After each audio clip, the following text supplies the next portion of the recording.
మాతృదేవోభవ, పితృదేవోభవ.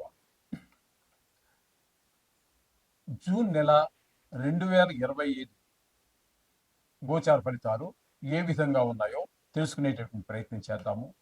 అది కూడా శాస్త్రీయ పద్ధతిలో తెలుసుకునే ప్రయత్నం చేద్దాము.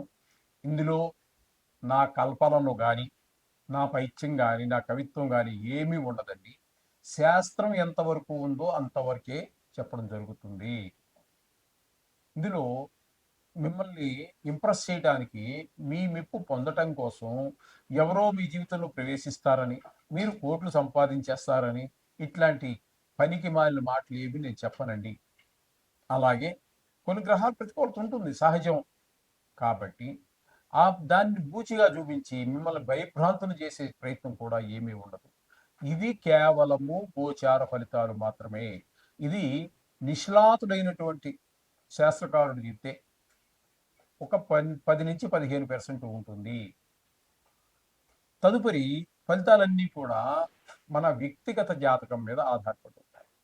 ఆ వ్యక్తిగత జాతకానికి ఈ గోచార ఫలితాలు అనుసంధానం చేసుకుని చూసుకోవాల్సి ఉంటుంది. అందుచేత ప్రతివారు కూడా ఒక జాతకాన్ని కలిగి ఉండండి. Date of birth, time of birth, place of birth మీ గనక ఉన్నట్టయితే, ఏ ఊర్లో పుట్టారని ఉన్నట్టయితే జాతకం రాయించుకోండి. మా దగ్గర కూడా సౌలభ్యం ఉన్నది. నా నెంబర్ కింద స్క్రోల్ అవుతూ ఉంటుంది కిందన. అది చూసుకొని మీరు మాట్లాడచ్చు. మా దగ్గర కూడా సౌకర్యం ఉంది. నిష్ణాతులు లేని వాళ్ళు ఎవరైనా చాలా మంది ఉండవచ్చు, ఎక్కడైనా పర్వాలేదు. అంటే మీకు ఎవరు నిష్ణాతులు అనేది మీకు తెలవాలి కదా. అందుచేత కాకపోతే మా దగ్గర కూడా సౌలభ్యం ఉన్నది. దొరకకపోతే అంటే ప్రతివాడు నేను నిష్ణాతుడిని అంటాడు అనుకోండి, అది కాదు అక్కడ కావచ్చు. నిజంగా నిష్ణాతులు ఎవరున్నారు అనేది కొంచెం చూసుకొని తెలుసుకొని దాన్ని బట్టి ప్రయత్నించి. మకర రాశి వారికి జూన్ నెల 2025 సంవత్సరంలో ఏ విధంగా ఉంటుంది అనేది శశాస్త్రీయ పద్ధతిలో తెలుసుకునే ప్రయత్నం చేద్దాము. ఇక్కడ ద్వితీయ స్థానంలో రాహుగ్రహ సంచారం జరుగుతోందండి మకర రాశి వారికి. అది అనుకూలమైనటువంటి ఫలితములను ఇవ్వజాలదు. ఆదాయం తగ్గేటటువంటి అవకాశము, కుటుంబంలో చికాకుగా ఉండేటటువంటి పరిస్థితి, అలాగే మాటల్లో కొంచెం పెడుసుతనం కనబడటము, అలాగే దోమలు, చీమలు, బల్లులు, తేళ్లు, జెర్రులు ఇట్లాంటి వాటి వల్ల కూడా కొన్ని ఇబ్బందులు కలిగేటువంటి అవకాశం మనకి రాహు సంచారం వల్ల ద్వితీయ స్థానంలో ఈ విధమైన ఫలితాలు కనబడుతూ ఉన్నాయి. ఇంకా తృతీయ స్థానంలో శని సంచారం జరుగుతోందండి. తృతీయ స్థానంలో శని సంచారం చాలా చక్కటి ఫలితాలను ఇస్తుంది. అందరి యొక్క సహాయ సహకారాలు మీకు అందుతాయి. మనస, వాచ, కర్మ కూడా, అది ఏ విషయమైనా సరే. అందుచేత మీరు మంచి ధైర్యంగా ఉండగలుగుతారు. ఏ పనైనా సాహసంగా చేయగలుగుతారు. ఏ విధమైన ఫలితాలన్నీ కూడా శని భగవాని వల్ల కలుగుతున్నాయి. ఇకపోతే 4, 5 స్థానాలలో శుక్రుని యొక్క సంచారం జరుగుతోందండి. 2 స్థానాలలోనూ కూడా, అంటే 4వ స్థానంలో 27 రోజుల పాటు జరుగుతుంది. ఒక్క 3 రోజులు మాత్రము 5వ స్థానంలో. అది ఇక్కడ ఆ 3 రోజులు సంతానం మీద మీకు మంచి ప్రభావం, శుభప్రదమైన ఫలితాలు చూపిస్తే, 4వ స్థానంలో ఉన్నప్పుడు తల్లిగారు యొక్క ఆరోగ్యము, విద్య విషయంలోనూ, వాహన సౌఖ్యం, గృహ సౌఖ్యం ఇట్లాంటివన్నీ లభించేటటువంటి సకల సౌఖ్యాలు మనకి లభింపజేస్తాడు 4వ స్థానం, సుఖస్థానంలో ఉన్నటువంటి ఆ శుక్ర భగవానుడు. ఈ విధమైన ఫలితాలు కలుగుతూ ఉంటాయి. ఇకపోతే రవి యొక్క సంచారం తీసుకున్నట్టయితే 2 రాసుల్లో జరుగుతోందండి. ఒకటి 14వ తారీఖు వరకు 5వ స్థానంలోను,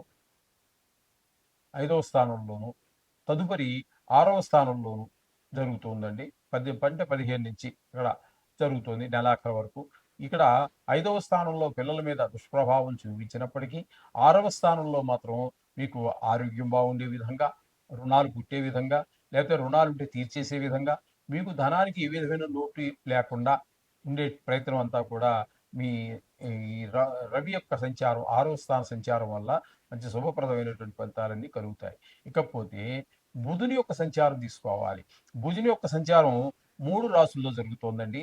5, 6, 7 స్థానాలలో బుధుని యొక్క సంచారం జరుగుతోంది. 5వ స్థానంలో బిడ్డల మీద, అంటే చిన్న పిల్లల మీద, సంతానం మీద దుష్ప్రభావం చూపించినప్పటికీ 6, 7 స్థానాలలో బుధుని యొక్క సంచారం మాత్రం శుభప్రదమైనటువంటి ఫలితాలు ఉంటాయి. ధనానికి ఏమాత్రం లోటు రాదు, అప్పులు ఉండవు, శత్రువులు కూడా మిత్రులుగా మారుతారు. ఇవన్నీ 6వ స్థానంలో ఉంటే, 7వ స్థానంలోకి వచ్చి ఆరో స్థా ఇవన్నీ ఆరో స్థానంలో ఈ విధమైన శుభప్రదమైనటువంటి ఫలితాలన్నీ కూడా మీకు ఐదో స్థానంలో దుష్ట ప్రభావాలు చూపించినప్పుడు, ఇంకా బుధుని గురించి చూసి ఉన్నట్టయితే 3 రాసుల్లో సంచారం జరుగుతోందండి. 5వ స్థానంలోను, 6వ స్థానంలోను, 7వ స్థానంలోను జరుగుతోంది బుధుని యొక్క సంచారము. 5వ స్థానంలో పిల్లల మీద ఇబ్బంది పెట్టిన, 6వ స్థానంలో ఆరోగ్య విషయంలోను, అలాగే డబ్బులకి, ధనానికి, రుణం ఉంటే తీర్చేయడానికి, రు రుణం కావాల్సి వస్తే రుణం పుట్టడానికి, మొత్తం మీద డబ్బులకి ఏ విధమైనటువంటి ఇబ్బంది లేని పరిస్థితి అంతా కూడా చూపిస్తూ ఉన్నాడు. ఇక 7వ స్థానంలోకి వచ్చాక భార్యాభర్తల మధ్యన, భాగస్వామ్యంలో వ్యాపారం చేసేవారి మధ్యన ఒక అవగాహన, మంచి అవగాహన ఏర్పడటం ద్వారా అభివృద్ధి కానవస్తూ ఉంటుందండి. ఆ విధమైన ఫలితాలన్నీ కూడా బుధుడిస్తూ ఉన్నాడు ఇక్కడ. ఇకపోతే గురువు యొక్క సంచారం 6లో జరుగుతోంది. గురువు శుభప్రదమైనటువంటి ఫలితాలైతే ఇవ్వజాలడు. 6లో గురుబలం లేనట్టే లెక్క. చేత ఇక్కడ ఆయన అప్పులు పుట్టకుండా కొంచెం ధనానికి ఇబ్బంది పడేటటువంటి పరిస్థితిని ఆయన కల్పిస్తూ ఉంటాడు. వీరు క్రిందాక మనం చెప్పుకుంటే ఈయనేమో డబ్బులకి ఇబ్బంది లేని పరిస్థితిగా ఈయన చూస్తున్నాడు. ఆయన డబ్బులకి ఇబ్బంది కలిగించే పరిస్థితి ఆయన చూస్తున్నాడు. చేస్తారు, ఎవరి పని వాళ్ళు చేస్తూనే ఉంటారు. ఇప్పుడు మన ఇంట్లో మనం ఉన్నామండి. మీరు డబ్బులు సంపాదన చేస్తారు. నలుగురు ఖర్చు పెడతారు. కొంతమంది డబ్బులు తెచ్చేవాళ్ళు ఉంటారు, ఖర్చు పెట్టేవాళ్ళు ఉంటారు. అది సహజం. అలాగే ఇక్కడ కూడా ఆయన గురువు చేసే పని గురువు చేస్తున్నాడు. బుధుడు చేసే పని బుధుడు చేస్తూ ఉంటాడు. ఆ రవి చేసే పని రవి చేస్తూ ఉంటాడు. ఏ గ్రహం చేసే పని ఆ గ్రహం చేస్తూనే ఉంటుంది. ఈ విధమైన ఫలితాలన్నీ కూడా మనకి గురువు వలన కలుగుతూ ఉంటాయి. ఇక కుజుని యొక్క సంచారం చెప్పుకున్నట్టయితే ఆయన 7, 8 స్థానాలలో ఆయన యొక్క సంచారం జరుగుతోందండి. 2 స్థానాలలోనూ కూడా శుభప్రదమైనటువంటి ఫలితాలు ఇవ్వడం. 7వ స్థానంలో ఉన్నప్పుడు భాగస్వామ్యుల మధ్యన, భార్యాభర్తల మధ్యన కొన్ని ఇబ్బందికరమైనటువంటి పరిస్థితులు కల్పిస్తాడు. అక్కడ 5 రోజులు మాత్రమే ఉంటాడు. తదుపరి 8దో స్థానంలోకి వచ్చినప్పుడు మాత్రం మన కొంచెం దుర్వార్తలు వినటము, ఎవరికో ఏదో ప్రమాదం, మనకు కావాల్సిన వాళ్ళలో ఎవరో రోడ్డు మీద కొన్ని కోట్ల జనాభాలో ఎవరో పోతే మనకని కాదు, మనకి తెలిసిన వాళ్ళు, కావలసిన వాళ్ళు అట్టా వాళ్ళకి ఏదో జరిగిందని చెప్పేసి ఒక దుర్వార్తలు వినటం, ఓ పెద్ద దుఃఖం వచ్చేటటువంటి అవకాశము, ధన నష్టం జరిగేటువంటి అవకాశం మనకి గోచరిస్తూ ఉంటుంది కుజుని యొక్క సంచారం, అష్టమ స్థాన సంచారం వలన. ఇకపోతే కేతు యొక్క సంచారం కూడా మనకి అష్టమ స్థానంలోనే ఉంది. ఇది కూడా మనం కుజుడి గురించి ఏవైతే చెప్పుకున్నామో సేమ్ అవి ఫలితాలన్నీ ఇబ్బంది కలిగించేటటువంటి పరిస్థితులు, దుర్వార్తలు వినటం, కావలసిన వారికి ఏదో అయింది అనుకోవటం, ధన నష్టం జరగటం, ఎవరితో మాట్లాడిన కలహాలు, అవమానాలు, అపవాదులు, ఇట్లాంటివన్నీ కలుగుతూ ఉంటాయి. అటు కుజుడు చేసినా కేతువు చేసినా కూడా ఈ విధమైనటువంటి ఫలితాలన్నీ కూడా మనకి ఈ యొక్క మకర రాశి వారికి మనం చెప్పుకుంటూ ఉన్నాము. అయితే ఈ రాశి వారికి శని, ఈ శుక్రుడు, బుధుడు మాత్రం అనుకూలంగా ఉన్నారు. బుధుడు కూడా కొంత పాక్షికంగా అనుకూలంగా ఉన్నాడు.